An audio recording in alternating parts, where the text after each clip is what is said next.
Si vous surfez souvent sur internet, vous savez que c'est pas le pays des bisounours. Flash info, il peut y avoir des trucs super bizarres. Certains trucs ne peuvent tout simplement pas être facilement expliqués. Et on va vous présenter ces enquêtes sur les plus grands mystères du web. L'or de Fenn. Cette histoire a tous les éléments d'une chasse au trésor classique. Sauf que personne n'a jamais terminé cette quête vivant. Et ça arrivera sûrement jamais. Tout commence avec ce gars, Forrest Fenn. Fenn est un multimillionnaire excentrique de 87 ans, qui a fait fortune en collectionnant principalement des objets amérindiens. Comme s'ils appartenaient à une ancienne civilisation mystique, et non à des personnes réelles dont on a volé les possessions. Mais bref.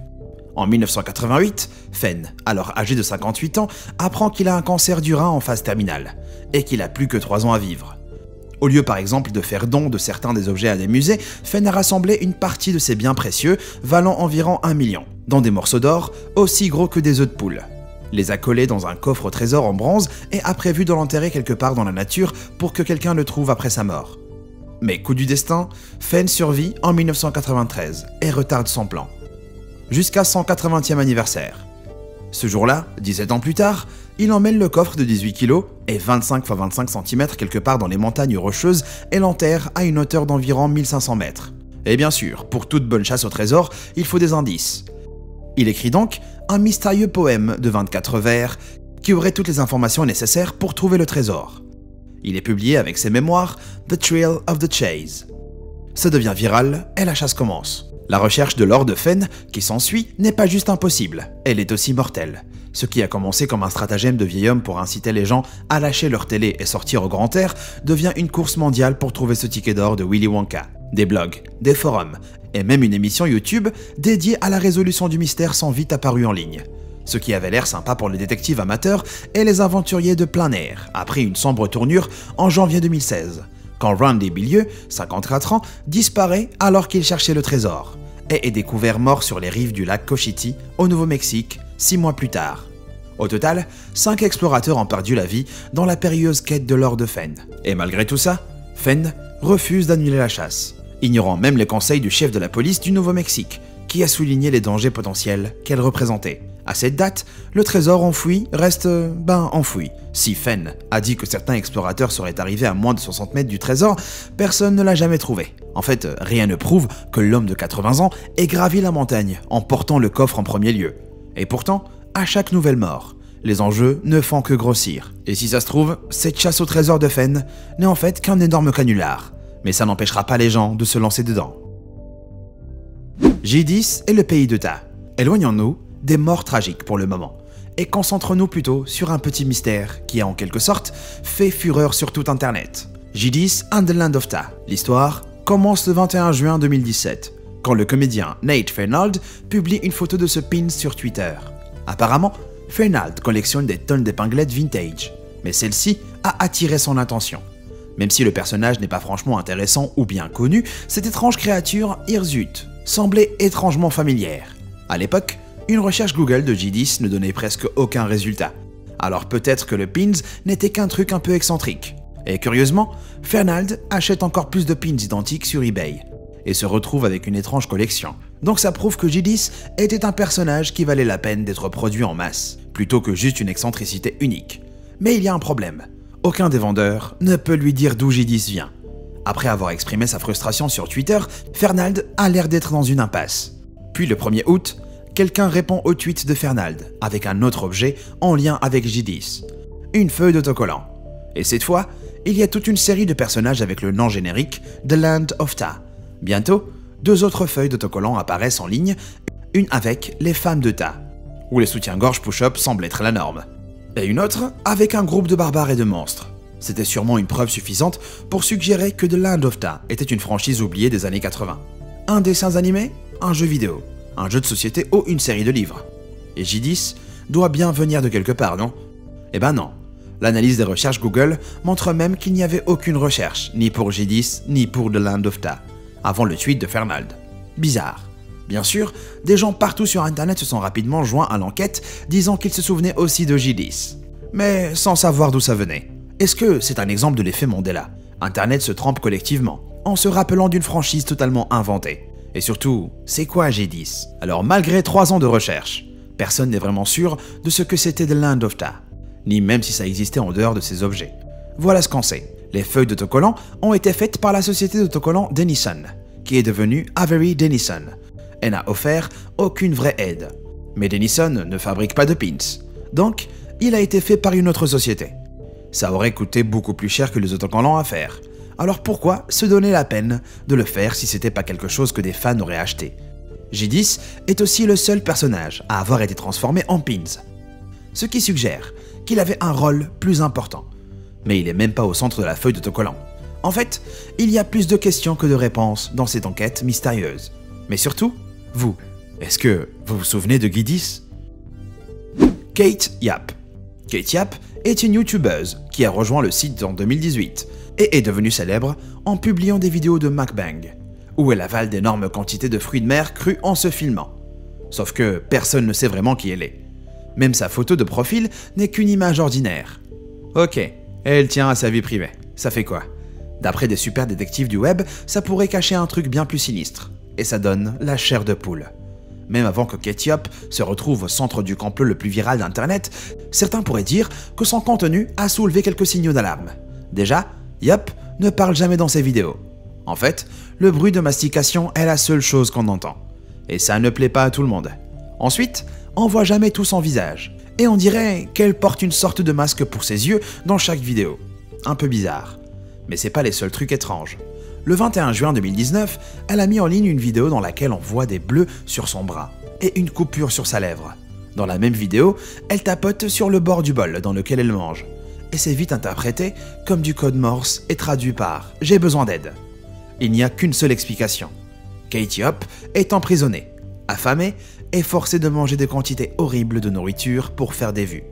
Ouais, je sais, ça a l'air ridicule, mais les indices recueillis par des gens qui étaient inquiets pour elle ont commencé à s'empiler assez rapidement, alors que ces vidéos gagnaient plus d'attention et que Save Kate Yap se propageait en ligne. Des milliers de détectives en ligne se sont mis à discuter de sa situation potentiellement dangereuse. Si Yap se filme soi-disant seule, ses spectateurs ont affirmé qu'il y avait toujours quelqu'un dans la pièce avec elle. À un moment donné, après que Yap ait commencé à manger anormalement vite, la table bouge comme si quelqu'un lui avait donné un coup de pied. Et dans d'autres vidéos, les gens disent qu'on peut entendre quelqu'un lui ordonner hors caméra de juste manger, se dépêcher ou de manger plus vite. Si elle ne parle jamais dans les vidéos, il y a des légendes à l'écran. Mais elles nous font juste se poser plus de questions. Regardez comment elle met au hasard les lettres en majuscules, ici, ça dit SOS. Il était sûrement temps pour Kate Yap de répondre aux allégations. Et elle l'a fait. Mais pas comme les gens s'y attendaient. Dans un commentaire épinglé, elle a nié les informations sur les codes Morse et toute la théorie. Mais les spectateurs étaient toujours pas convaincus. Beaucoup ont souligné que le commentaire avait clairement été copié et était même été écrit à la 3e personne.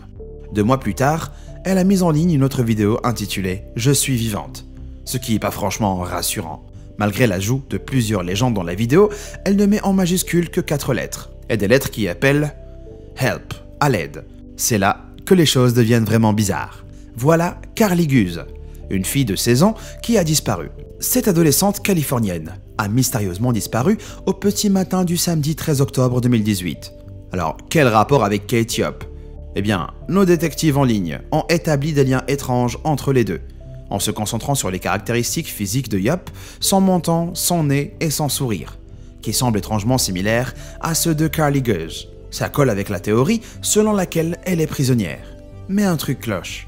Kate Yap a posté sa première vidéo environ 6 mois avant la disparition de Guse. Le 10 novembre 2019, Yap a mis en ligne sa dernière vidéo à ce jour. Elle est en train de manger quand elle perd une dent et continue à manger, et il n'y a même pas de sang. Certains ont dit qu'elle souffrait de boulimie, ce qui expliquerait pourquoi ses dents pourrissent à cause des vomissements constants.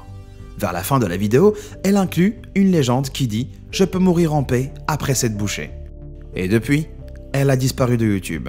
En tout cas, pour le moment. Vous en pensez quoi? Un gros délire en ligne? Ou est-ce que Kate Yap cache vraiment quelque chose de plus sinistre? WebDriver Torso. Et pour finir, regardons une autre chaîne YouTube, qui a lancé un mystère qui a laissé les internautes perplexes. WebDriver Torso. Malgré son nom inquiétant, le contenu de cette chaîne n'est pas si menaçant que ça. Et en fait, chaque vidéo est à peu près pareille. une variation de bloc rouge et bleu clignotant sur un fond blanc, avec des bips aléatoires. Et c'est pas franchement ultra passionnant. La chaîne a été lancée pour la première fois en 2013 et a vite créé plus de 80 000 de ses clips cryptiques. Le plus étrange, c'est la fréquence à laquelle ils sont mis en ligne. Certains étant postés à moins de 20 secondes d'intervalle. Si la plupart durent environ 11 secondes, mon préféré, et le plus dingue, fait 25 minutes. 25 minutes de pure bizarrerie. Alors que les citoyens du web ont eu vent des étranges événements qui se déroulaient chez WebDriver Torso, la course était lancée pour savoir qui ou quoi était derrière la chaîne. Et pourquoi ils avaient autant de temps libre. Les théories initiales étaient aussi ridicules que possible. Ça reste Internet après tout. Et les gens ont suggéré que les vidéos étaient une campagne publicitaire élaborée, des messages d'espionnage codés ou la preuve que des extraterrestres essayaient de communiquer. La vérité, malheureusement, est bien plus banale. Si les efforts pour trouver le créateur de la chaîne ont échoué, un testeur de logiciels basé à New York, Isol Vargas, a repéré une des vidéos en ligne et les a reconnues lors d'une conférence sur l'automatisation à laquelle il avait assisté un an auparavant. La société britannique YouView y avait expliqué qu'elle avait besoin de télécharger vite et de manière fiable des vidéos, qu'elle a testées en mettant en ligne des courts extraits aléatoires. Mais un problème, WebDriver Torso n'appartient pas à YouView. Alors que ce phénomène exaspérant captivait l'imagination collective d'Internet, les gens ont commencé à remarquer d'étranges anomalies sur la chaîne, comme cette vidéo aléatoire de la Tour Eiffel.